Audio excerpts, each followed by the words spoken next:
Chapitre 145. Jésus à Hippo. Je vous prie de m'excuser si ce cahier est particulièrement mal écrit. Ce sont des épisodes que j'ai vus pendant que j'étais entre la mort et la vie, après le funeste 2 juillet 1946. Je l'ai écrit en restant étendu avec une très forte fièvre, en plus des douleurs aiguës. Jésus entre à Hippo dans une claire matinée. Il doit avoir passé la nuit dans la maison de campagne d'un habitant de la ville venu pour l'entendre, pour entrer dans la ville dans les premières heures du matin d'un bruyant jour de marché. Beaucoup de gens d'Hippo sont avec lui et beaucoup d'autres d'Hippo accourent à sa rencontre, avisés qu'ils sont que le rabbi est arrivé. Mais il n'y a pas que les habitants d'Hippo autour de Jésus. Ceux de la bourgade sur le lac sont présents aussi. Il manque seulement quelques femmes qui, à cause de leur état physique ou parce qu'elles ont des enfants trop petits, n'ont pas pu s'éloigner trop de leur maison. La ville, légèrement au-dessus du niveau du lac, s'étend sur les premières ondulations du haut plateau qui se trouve au-delà du lac et qui monte vers l'Orient pour rejoindre au sud-est les monts de l'Oranitide et au nord-est le groupe montagneux où trône le Grand Hermon.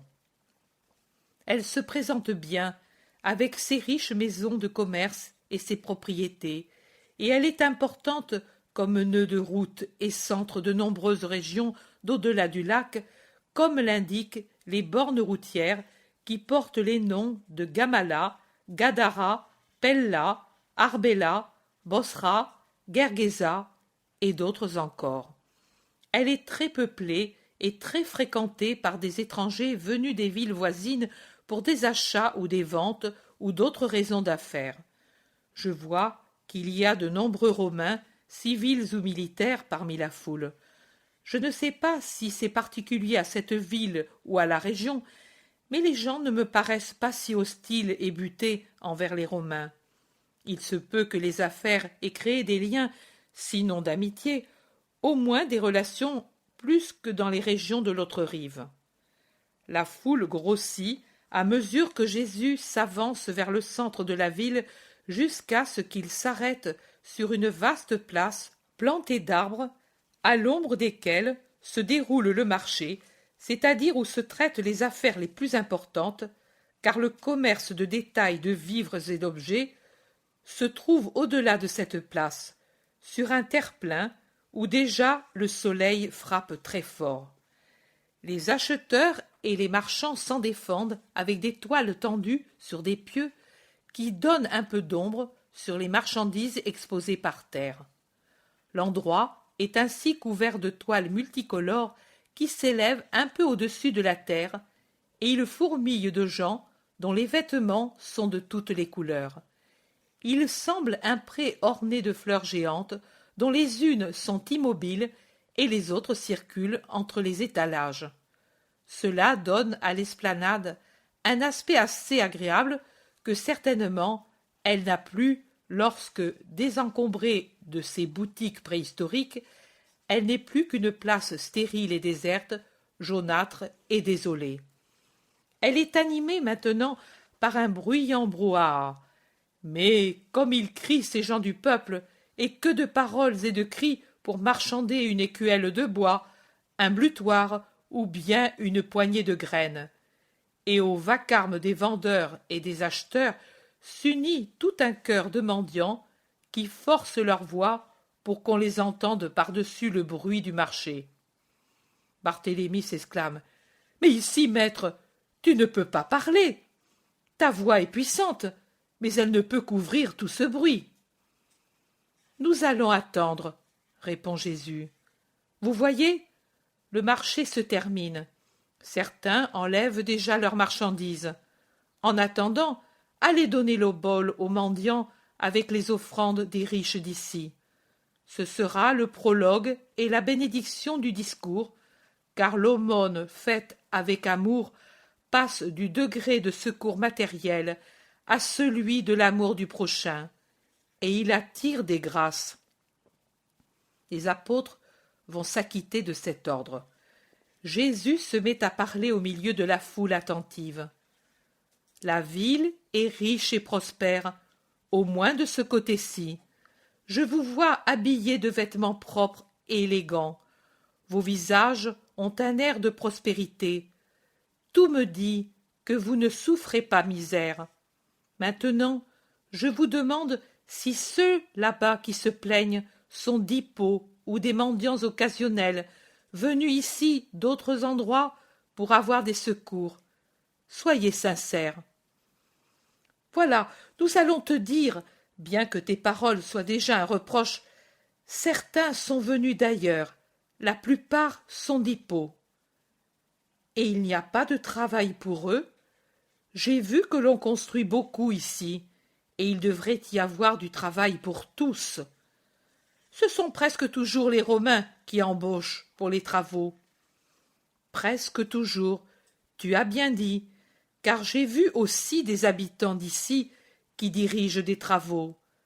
Et parmi eux, j'en ai vu beaucoup qui occupent des gens qui ne sont pas d'ici. Pourquoi ne pas secourir d'abord les gens de la ville? Parce que il est difficile de travailler ici. C'est que, surtout, il y a quelques années, avant que les Romains ne fassent de belles routes, il était fatigant d'apporter ici les matériaux et d'ouvrir des routes.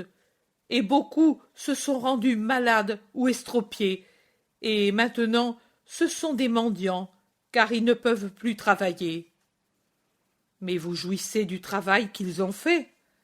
Certainement, maître. Vois comme la ville est belle, pratique, avec des eaux abondantes dans des citernes profondes et de belles routes qui communiquent avec d'autres riches villes. Tu vois quelle solide construction, tu vois combien de travaux, tu vois. Je vois tout. Et ces choses, ceux qui vous ont aidé à les construire, ce sont ceux qui maintenant vous demandent en pleurant un pain? Oui, dites-vous. Et alors, pourquoi, jouissant de ce que eux vous ont aidé à posséder, ne leur donnez-vous pas un peu de joie? Le pain, sans qu'ils le demandent, un grabat pour qu'ils ne soient pas contraints à partager les tanières avec les animaux sauvages, un secours dans leur maladie qui, soignés, pourrait leur donner le moyen de faire encore quelque chose au lieu de s'avilir dans une oisiveté forcée et dégradante. Comment pouvez-vous vous asseoir satisfait à table et partager joyeusement une nourriture abondante avec vos enfants joyeux, en sachant qu'à peu de distance il y a des frères qui ont faim? Comment pouvez-vous aller vous reposer dans un lit confortable, alors que vous savez que dehors, dans la nuit, il y a des hommes sans couchette et sans repos? Ne vous brûlent-elles pas la conscience, ces pièces de monnaie que vous renfermez dans les coffres forts, sachant que beaucoup n'ont pas une piécette pour s'acheter un pain? Terrain-pain. Vous m'avez dit que vous croyez au Seigneur Très-Haut et que vous observez la loi, que vous connaissez les prophètes et les livres de la sagesse. Vous m'avez dit que vous croyez en moi et que vous êtes avide de ma doctrine. Mais alors, vous devez vous faire un bon cœur, car Dieu est amour et prescrit l'amour, parce que la loi est amour, parce que les prophètes et les livres de la sagesse conseillent l'amour, et que ma doctrine est une doctrine d'amour. Les sacrifices sont vains, et aussi les prières, s'ils n'ont pas comme base et comme autel l'amour du prochain, et spécialement du pauvre indigent, auquel il est possible de donner toutes les formes de l'amour avec le pain, le lit, le vêtement, le réconfort et l'enseignement, en le conduisant à Dieu. La misère, par son avilissement, amène l'esprit à perdre cette foi en la providence qui est salutaire pour résister dans les épreuves de la vie. Comment pouvez-vous prétendre que les malheureux soient toujours bons, patients, pieux, quand ils voient que ceux qui reçoivent tout le bien de la vie et suivant les idées communes de la providence ont le cœur dur, sont sans une religion véritable, car à leur religion il manque la première et la plus essentielle des parties, l'amour, sont sans patience, et qu'eux, qui ont tout, ne savent même pas supporter les supplications de ceux qui ont faim. Parfois, ils lancent des imprécations contre Dieu et contre vous. Mais qui les amène à ce péché? Vous ne réfléchissez jamais, vous, riches citoyens d'une riche ville, que vous avez un grand devoir, celui d'amener à la sagesse ceux que vous abandonnez par votre manière d'agir. J'ai entendu que l'on me disait « Nous voudrions être tous tes disciples pour te prêcher. » C'est à tous que je dis « Voilà que vous le pouvez. » Ces gens qui viennent craintifs, honteux, avec leurs vêtements déchirés, leurs visages émaciés, sont ceux qui attendent la bonne nouvelle, celle qui est donnée surtout pour les pauvres, pour qu'ils aient un réconfort surnaturel dans l'espérance d'une vie glorieuse après la réalité de leur triste vie présente. Vous pouvez la mettre en pratique avec assez peu d'efforts matériels, mais avec davantage d'efforts spirituels, car les richesses sont dangereuses pour la sainteté et la justice. Ma doctrine. Eux peuvent la suivre avec leurs peines de toutes sortes. Le pain qui manque, le vêtement insuffisant, le toit inexistant, tout cela les amène à se demander « Comment puis-je croire que Dieu est pour moi un Père si je n'ai pas ce qu'a l'oiseau de l'air ?» Les duretés du prochain, comment peuvent-elles les amener à croire qu'il faut s'aimer comme des frères? Vous avez l'obligation de les persuader que Dieu est Père et que vous êtes leur frère par votre amour actif. Il y a une providence, et vous en êtes les serviteurs, vous, les riches du monde. Considérez que d'être ses intermédiaires, c'est le plus grand honneur que Dieu vous fait et l'unique moyen de rendre saintes les richesses dangereuses. Et agissez comme si, en chacun d'eux, vous me voyiez moi-même. Moi, je suis en eux. J'ai voulu être pauvre et persécuté pour être comme eux, et pour que le souvenir du Christ pauvre et persécuté durât au cours des siècles, en jetant une lumière surnaturelle sur ceux qui sont pauvres et persécutés comme le Christ, une lumière qui vous les fasse aimer comme d'autres moi-même. Et moi, je suis en fait dans le mendiant que l'on rassasie, dont on calme la soif, que l'on habille, que l'on loge. Je suis dans l'orphelin recueilli par amour, dans le vieillard que l'on secourt, dans la veuve que l'on aide, dans le pèlerin que l'on loge, dans le malade que l'on soigne, et je suis dans l'affligé que l'on réconforte, dans celui qui doute que l'on rassure, dans l'ignorant que l'on instruit.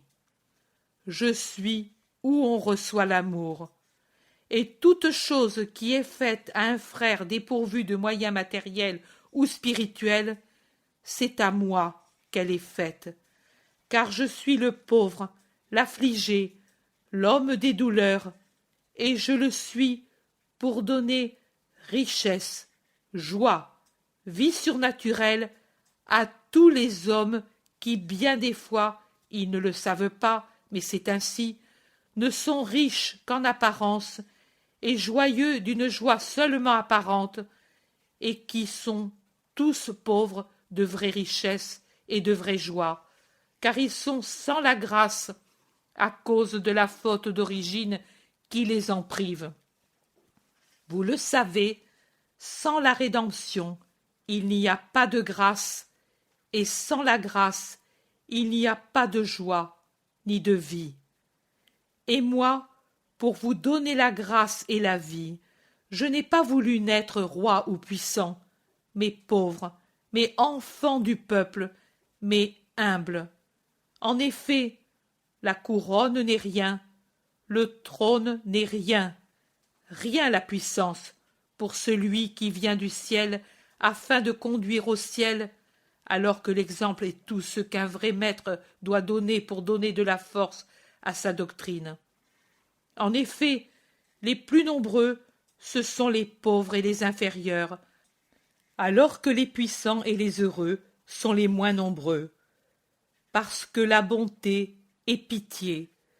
C'est pour cela que je suis venu et que le Seigneur a donné l'onction à son Christ, pour que j'annonce la bonne nouvelle à ceux qui sont doux, et que je guérisse ceux qui ont le cœur brisé, pour que j'annonce la liberté aux esclaves, la libération aux prisonniers, pour que je console ceux qui pleurent, pour remettre aux enfants de Dieu, aux enfants qui savent rester tels dans la joie comme dans la douleur, leur diadème, le vêtement de justice, et les changer d'arbres sauvages en arbres du Seigneur, en ses champions, en ses gloires.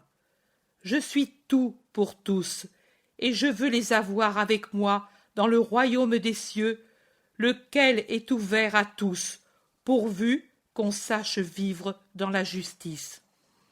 La justice est dans la pratique de la loi et dans l'exercice de l'amour.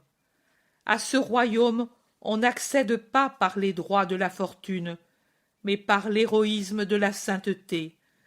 Que celui qui veut y entrer me suive et fasse ce que je fais, qu'il aime Dieu par-dessus toute chose et son prochain comme moi je l'aime, qu'il ne blasphème pas le Seigneur, qu'il sanctifie ses fêtes, qu'il honore ses parents, qu'il ne lève pas une main violente sur son semblable, qu'il ne commette pas d'adultère, qu'il ne vole pas son prochain d'aucune façon, qu'il ne fasse pas de faux témoignages, qu'il ne désire pas ce qu'il n'a pas et que les autres possèdent, mais qu'il soit content de son sort en le regardant toujours comme transitoire et comme une route et un moyen pour conquérir un sort meilleur et éternel, qu'il aime les pauvres, les affligés, les petits de la terre, les orphelins, les veuves, qu'il ne fasse pas d'usure. Celui qui fera cela, quelle que soit sa nation et sa langue, sa condition et sa fortune, pourra entrer dans le royaume de Dieu, dont moi j'ouvre les portes. Venez à moi, vous tous dont la volonté est droite. Ne vous effrayez pas de ce que vous êtes ou de ce que vous avez été. Je suis l'eau qui lave le passé et qui fortifie pour l'avenir. Venez à moi, vous qui êtes pauvres de sagesse. Dans ma parole se trouve la sagesse. Venez à moi, refaites-vous une vie nouvelle sur d'autres idées. Ne craignez pas de ne pas savoir, de ne pouvoir faire. Ma doctrine est facile, mon joug est léger. Je suis le rabbi qui donne sans demander de compensation, sans demander d'autre compensation que votre amour. Si vous m'aimez, vous aimerez ma doctrine, et par conséquent aussi votre prochain, et vous aurez la vie et le royaume.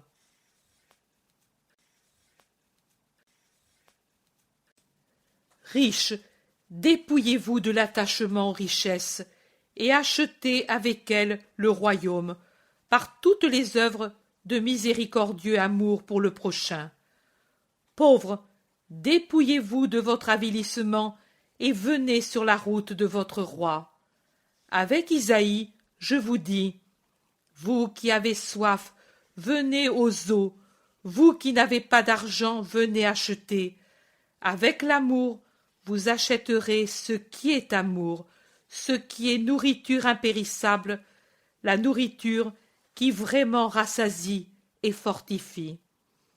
Moi, je m'en vais, ô hommes, ô femmes, ô riches, ô pauvres d'Hippo. Je m'en vais pour obéir à la volonté de Dieu. Mais je veux partir d'auprès de vous moins affligé que quand je suis entré.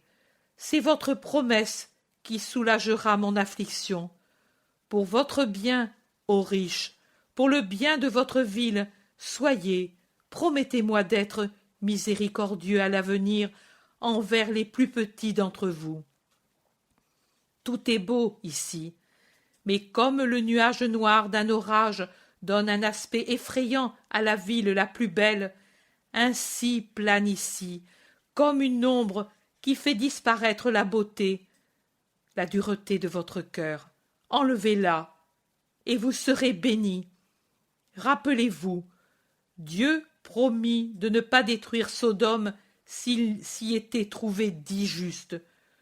Vous ne connaissez pas l'avenir, moi je le connais, et en vérité je vous dis qu'il est lourd de punition, plus qu'un nuage de grêle en été.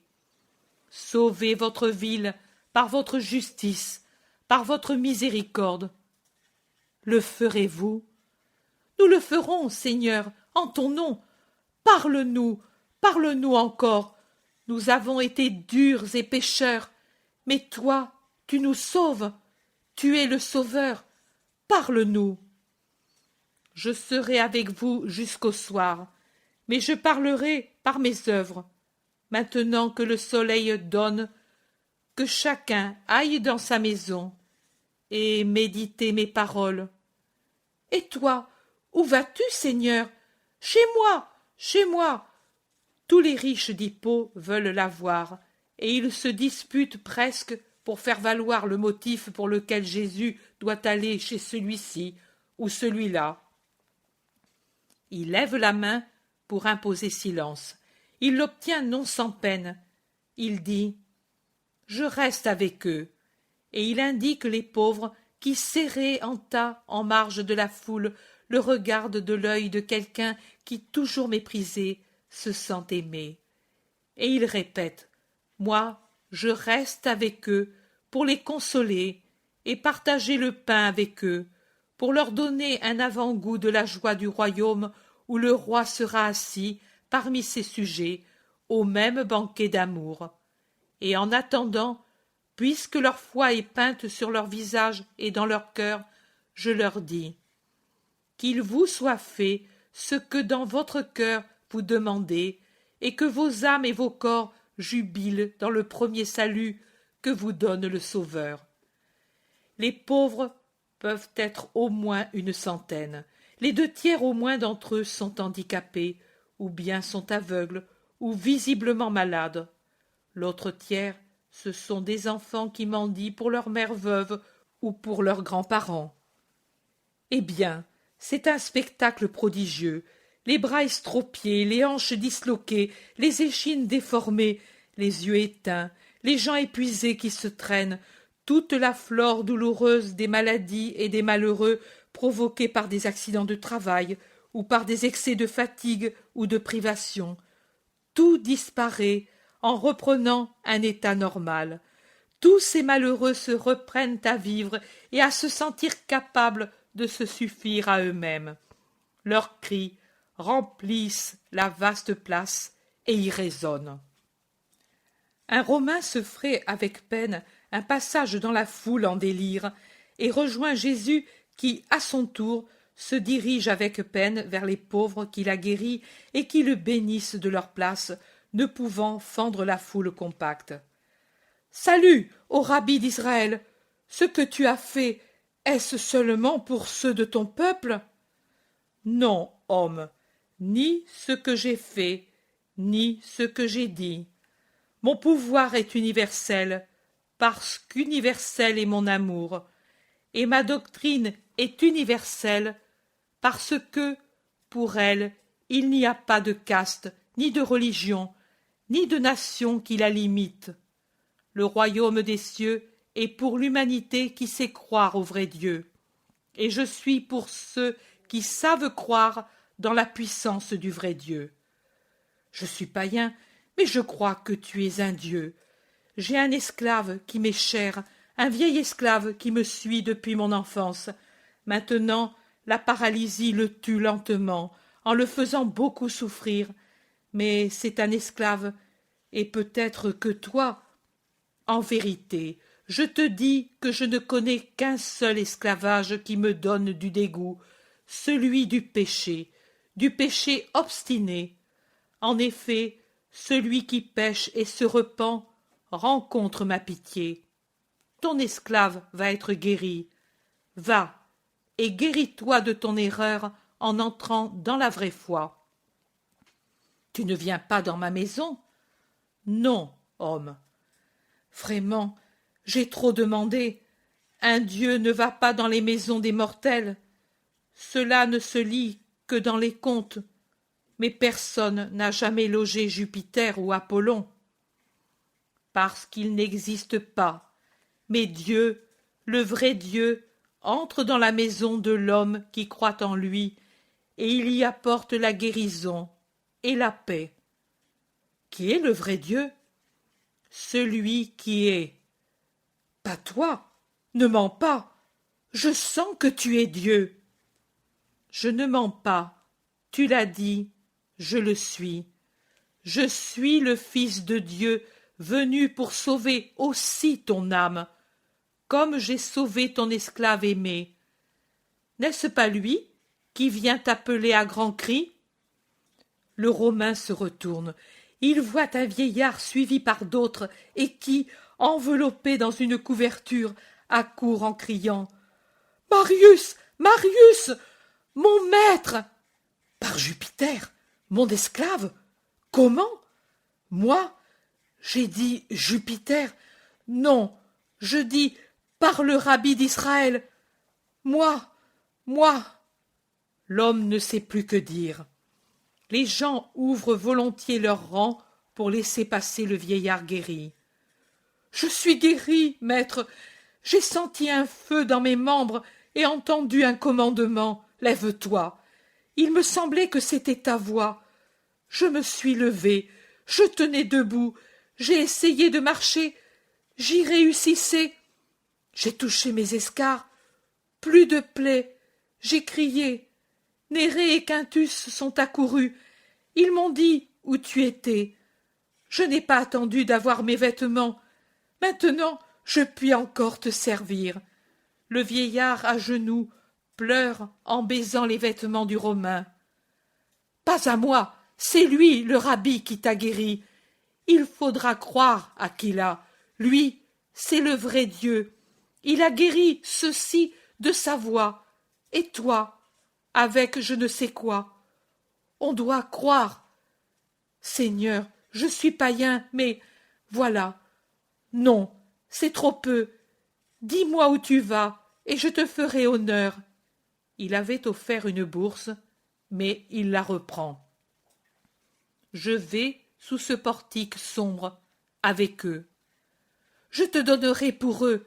Salut, ô rabbi, je le raconterai à ceux qui ne croient pas.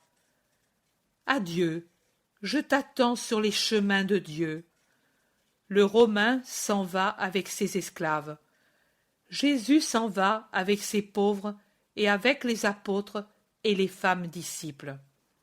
Le portique, c'est plutôt un chemin couvert qu'un portique, est ombragé et frais, et la joie est si grande que l'endroit paraît beau, bien que très ordinaire en lui-même. De temps à autre, un habitant vient et donne des oboles. L'esclave du Romain revient avec une lourde bourse, et Jésus donne des paroles de lumière et des réconforts d'argent. Les apôtres reviennent avec des vivres de toutes sortes. Jésus rompt le pain et bénit la nourriture pour la donner aux pauvres, à ces pauvres, ces pauvres, ces pauvres.